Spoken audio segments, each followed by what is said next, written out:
paradigma dan karakter Kristus. Paradigma ini adalah pola pikir, ya. Milikilah pola berpikir dan karakter seperti Yesus Kristus. Bapak Ibu saudara kasih Tuhan, sebelum kita melihat apa karakter Kristus yang terutama, ya, kita akan melihat sebentar. Sebelumnya kita lihat dulu apa pola pikir, ya, yang harus kita bangun sebagai anak-anak Tuhan, ya, sebagai orang percaya. Pola pikir apa yang harus kita bangun? Nah, untuk kita bisa menjadi pola pikir seperti Kristus, terutama saya ambil di sini bahwa kita harus memiliki pola pikir atau paradigma yang mengerti yang benar tentang siapa Yesus Kristus itu. Nah, mungkin kalau saya bertanya siapakah Yesus Kristus bagi kita, ada nggak yang bisa menjawab? Dua, dari kaum pria dulu baru kaum wanita. Siapakah Yesus Kristus menurut kita? Gitu. Siapakah Yesus Kristus itu menurut kita? Gak usah takut-takut. Yang ini aja, yang simpel-simpel saja yang kita tahu. Siapakah Yesus Kristus itu bagi kita? Mic-nya yang ke... Hah? Sosok yang diteladani, ya. Puji Tuhan. Ada satu lagi dari kaum wanita. Oh, wah, luar. Mas ada perkembangannya. Dia tapi sudah lebih dulu Boxela. Memang luar biasa kota wisata ini. Serangan dari kota wisata. Karena tiap hari mungkin dengar, ya. Luar biasa. Sekarang perwakilan dari kaum wanita. Kamu? Hah? Oh iya. Sekarang dari wanita, dari perempuan. Mantap ya Thomasnya, ada perkembangannya. Dari pihak wanita dulu. Apa yang kita tahu tentang Yesus Kristus? Juru selamat. Ya, oh, sama kayak Thomas ya? Ya. Nah, ya memang seperti itu. Ya, kalau kita baca di dalam Yesaya pasal 9 di ayat yang ke-5, ada nubuatan seorang anak telah lahir, apalagi mereka menyebut dia apa? Allah yang perkasa. Kemudian apa lagi? Penasihat Jaib, Bapa yang kekal, Raja damai. Itu sebutan-sebutan untuk Yesus Tuhan kita. Banyak sekali sebutan. Ada Maha Kuasa, yang Maha Tinggi, ya kan? Banyak sebutan untuk Tuhan kita. Bahkan kalau saya secara pribadi saat ini, saya mengatakan bahwa Yesus itu menjadi kekasih kita, ya kan? Bapak Ibu sering kasih Tuhan, kekasih kita mungkin bisa mengecewakan kita, ya kan? Apalagi yang masih muda-muda mungkin kan? Atau Thomas punya pengalaman pribadi, pernah dikecewakan oleh kekasih? Jangan bilang banyak ya. Ya, tapi itu memang natural, itu pasti terjadi, ya kan? Kekasih kita secara manusia pasti pernah mengecewakan kita, bahkan juga mungkin kita mengecewakan kekasih kita, ya kan?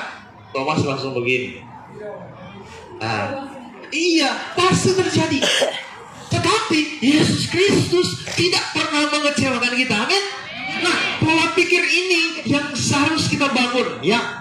Yesus menjadi manusia seperti Bapak saya bilang tadi, dia menjadi teladan gitu.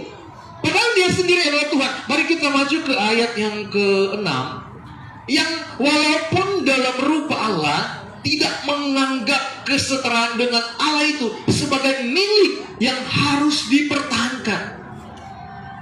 Ini berbicara karakter, ya. Nanti sebentar mengenai karakter sebentar kita kupas.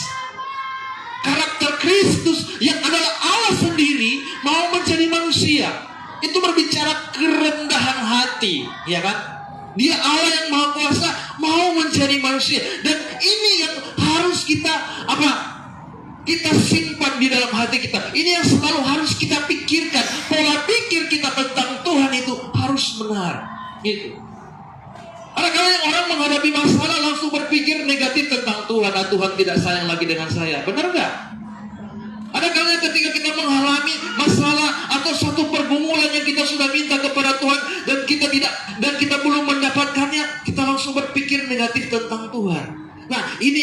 kita hilangkan. Harus benar dulu pola pikir kita tentang Tuhan. Dia Allah yang Maha Kuasa, bisa melakukan segala sesuatu. Amin. Untuk kita bisa memiliki pola pikir sama seperti Kristus, kita harus memiliki dulu pemahaman yang benar tentang siapa Tuhan itu. Udah benar yang dikatakan tadi, satu-satunya juru selamat, ya. Waktu dia menjadi manusia, dia menjadi teladan, ya. Kerendahan hati dia, Tuhan mau menjadi manusia. Kita baca ayat selanjutnya, dikatakan bahwa melainkan telah mengosongkan dirinya sendiri dan mengambil rupa seorang hamba dan menjadi sama dengan manusia. Apakah Yesus tidak bisa lahir di satu hotel yang mewah, ya kan? Bisa. Tapi kok kenapa dia memilih di tempat kandang? Di kandang yang hina, ya kan? Dia bisa melakukan apapun gitu. Dia bisa menciptakan segala sesuatu. Tetapi kok kenapa dia mau menjadi manusia? Bahkan mendekati kematian, kok dia diludahi dan sebagainya gitu. Nah, ketika kita memiliki pola pikir yang benar tentang Tuhan, saya yakin dan percaya pola pikir kita pun akan dibawa menjadi pola pikir seperti Kristus.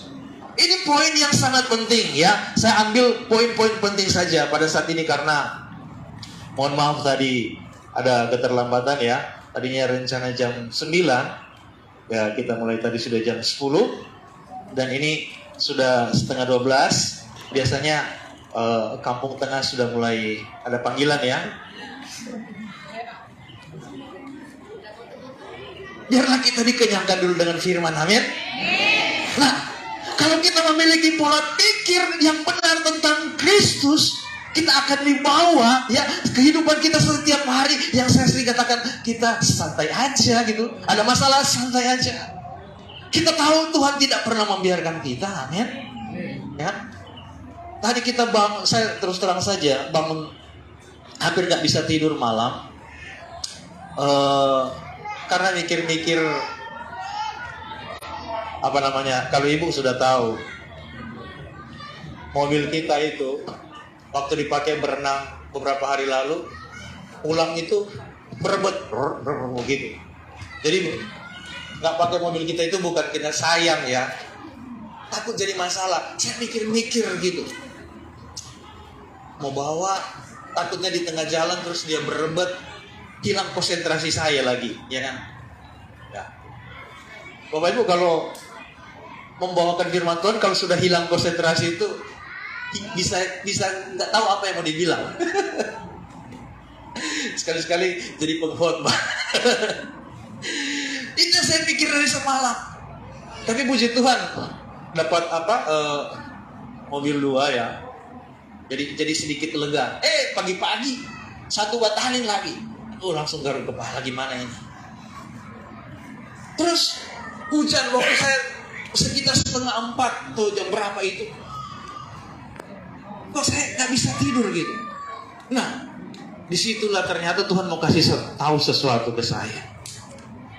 Ya. Dan ini berbicara karakter kita, karakter Kristus yang terutama, ya. Saya sambung-sambung saja, ya, paradigma atau pola pikir dan karakter Kristus. Allah itu adalah kasih, amin. Karakter Kristus itu adalah kasih. Ya, saya terus terang saja, waktu istri tanya semalam, ibu tanya semalam tentang mobil, gimana sih? Katanya mobilnya bisa dipakai kalau cuma di wilayah 3. Langsung pikiran saya langsung stres. Diampuni teman-temannya, gitu. Diampuni teman-temannya. Waktu Ayub mengampuni teman-temannya, Tuhan ganti 2 kali lipat. Apa yang dulu hilang dari Ayub, dulu Ayubnya kaya raya, hilang semua kekayaannya, anak-anaknya mati semua, hilang. Istrinya menghujat dia. Tetapi ketika dia mengampuni teman-temannya, Tuhan ganti yang dulunya hilang lenyap, Tuhan ganti 2 kali lipat. Di dalam Yesus Kristus, Bapak Ibu, ada pelipat gandaan, amin. Kalau Kalau kita merasa ada yang pernah hilang dalam kehidupan kita, sedangkan kita sudah setia dengan Tuhan, jangan takut. Tuhan tidak pernah berhutang dengan kita. Dia akan mengganti berlipat kali ganda. Amin. Atau kita yang sudah melakukan sesuatu yang menyenangkan hati Tuhan, saya yakin dan percaya itu adalah taburan yang tepat. Dan kita akan melihat suatu waktu, Tuhan, kok saya diberkati gitu. Kok Tuhan berkati itu datang dengan sendirinya.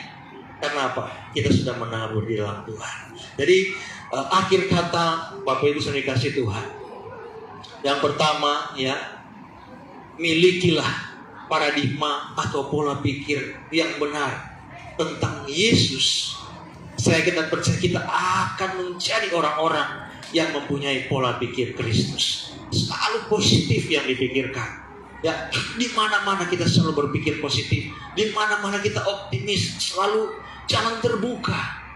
Kemudian itu juga harus disertai dengan apa? Karakter. Banyak orang hebat, banyak orang punya keahlian, skill dan lain sebagainya, sehingga dia sukses, menjadi kaya, menjadi pejabat dan lain sebagainya. Menjadi pejabat dan lain sebagainya. Tetapi kalau karakternya tidak terbentuk di masa-masa dia jaya, apa? Ada contoh? Ada contoh? Sudah naik pangkat tinggi-tinggi, satu kali jatuh, karena apa? Tidak bisa menahan apa? Karakter, ya kan? Orang percaya. Kita udah tahu kan? Mau bikin apa lagi? Karena apa? Untuk menjaga kesuksesan kita harus memiliki karakter yang baik. Makanya kita jangan ngomel kalau kita di proses ya. Kita masih dalam masa-masa proses. Itu ada pembentukan karakter di situ. Raja Daud sebelum dia jadi raja, dia digodok benar-benar oleh Tuhan. Dia sudah diurapi menjadi raja, tapi dia masih menjadi pembantunya Saul, masih disuruh-suruh. Ya, kalau bahasa kita masih anak bawang, masih disuruh, nggak dianggap. Kita harus melewati itu, Bapak Ibu. Kita harus melewati tahap-tahap itu. Jadi ketika kita suatu waktu mengalami kesuksesan, kita kuat. Karakter sudah terbentuk, artinya nggak gampang marah. Marah sih ada, tapi dalam kemarahan itu tidak gegabah dalam bertindak. Tidak gegabah, langsung ketahuan dia. Bapak Ibu sudah dikasih Tuhan, demikian firman Tuhan pada saat ini. Saya rindu kita nyanyikan pujian yang berbahagia. Bapak Ibu sudah dikasih Tuhan, menyambut Natal ini, ya kita akan berbahagia kalau kita memiliki Yesus, Tuhan dan Allah kita. Jangan kita salah menilai tentang Tuhan, Bapak Ibu. Jangan salah memikirkan tentang Dia. Dia Allah yang adalah kasih. Dia sumber segala sesuatu. Haleluya. Dia sangat mengasihi kita. Dia tidak pernah berhenti mengasihi kita. Dia menyediakan jalan-jalannya yang indah bagi kita. Hanya satu jalan kebenaran dan hidup, yaitu di dalam Yesus. Dalam merayakan Natal bersama kita saat ini, jangan pernah berpikir bahwa Allah itu terbatas. Dia menjadi manusia, tapi Dia Allah yang Maha Kuasa, yang tidak pernah lalai menepati janji-janji dalam firman-Nya. Dan Dia Allah yang adalah kasih. Biarlah ini akan mengikat kita, memperdamaikan kita dengan Tuhan, memperdamaikan kita dengan sesama kita. Di momen Natal ini kita ambil komitmen. Haleluya. Ada kasih Allah yang mengubah kehidupan kita. Haleluya.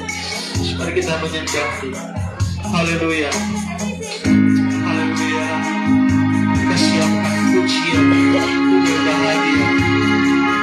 Haleluya.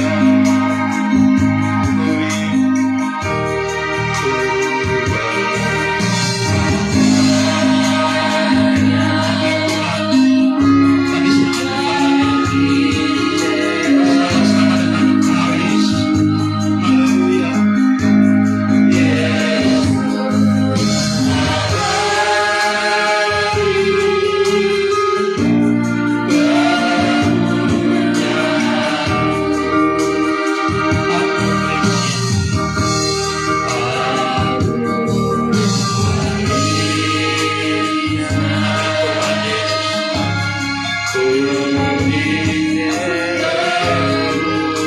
Engkau datang menjadi manusia untuk menebus kami. Haleluya, haleluya, haleluya. Sampai kita berdiri, kita nyanyikan dengan sungguh. Aku bernyanyi, aku bernyanyi. Kasih Tuhan.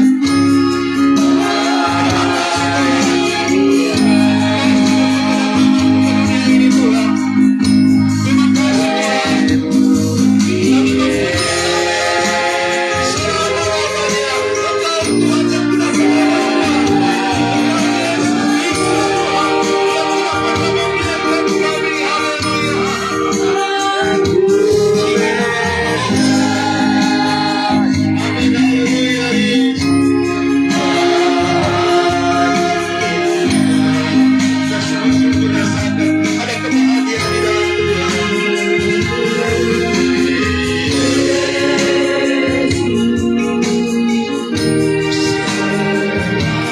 sekali lagi, aku bernyanyi bahagia. Kita luapkan kegembiraan kita, kebahagiaan kita. Haleluya. Jamaah kami, kami dengan Tuhan. Dalam nama Yesus, jamaah kami bernyanyi di dalam nama Yesus. Mulai dari Tuhan.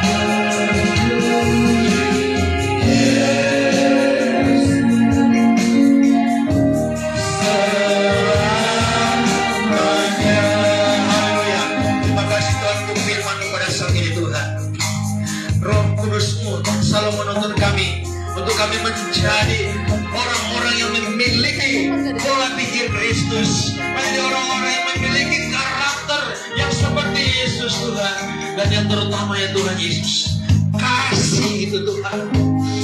Syukurlah bantah Kristus, mampukan kami Tuhan sebagai orang-orang percaya untuk dipenuhi dengan kasih